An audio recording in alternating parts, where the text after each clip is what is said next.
Et on reprend la direction de Roland-Garros puisque Alexander Zverev a remporté ce tournoi face à l'Italien Flavio Cobolli après un formidable match en 5-7. Cyril de la Morinerie, vous êtes en direct sur place. Est-ce que vous avez toujours de la voix, Cyril ? Oui, j'ai de la voix. Écoutez, on a eu d'un bon entraînement parce que l'année dernière, la finale avait duré plus de 5h29 avec la victoire de Carlos Alcaraz. C'était un record à Roland-Garros. Ça a duré 4h16 et on était en bonne compagnie parce qu'il y avait Cédric Pioline, le consultant tennis d'Europe 1 qui était là.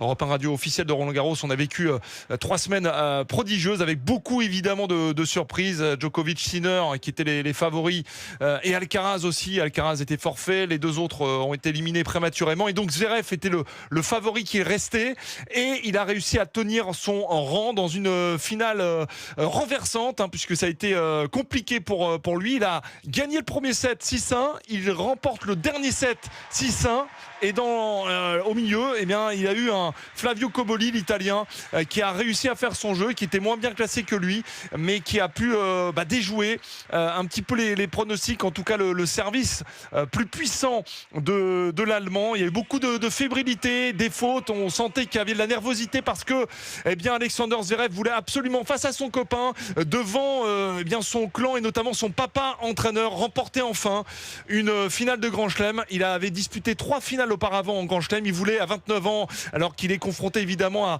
à des joueurs aussi très très forts, Djokovic, Nadal vient de prendre sa retraite il y a un an, Sinner maintenant, il voulait en profiter et il a remporté enfin cette finale de Roland-Garros. Il avait le visage fermé tout au long de cette finale et lorsque il y a eu cette balle de match qu'il a gagné sur un coup raté de Cobolli, il s'est écroulé sur la terre battue. On a vu un sourire, il a embrassé Cobolli, il a soulevé cette coupe des mousquetaires et donc il est le vainqueur de cette édition 2026. Chapeau à lui parce qu'il a été confronté à beaucoup de blessures et il remporte donc son premier Grand Chelem à 29 ans. Victoire d'Alexander Zverev à Roland-Garros pour cette édition 2026. Merci Cyril de la Morinerie.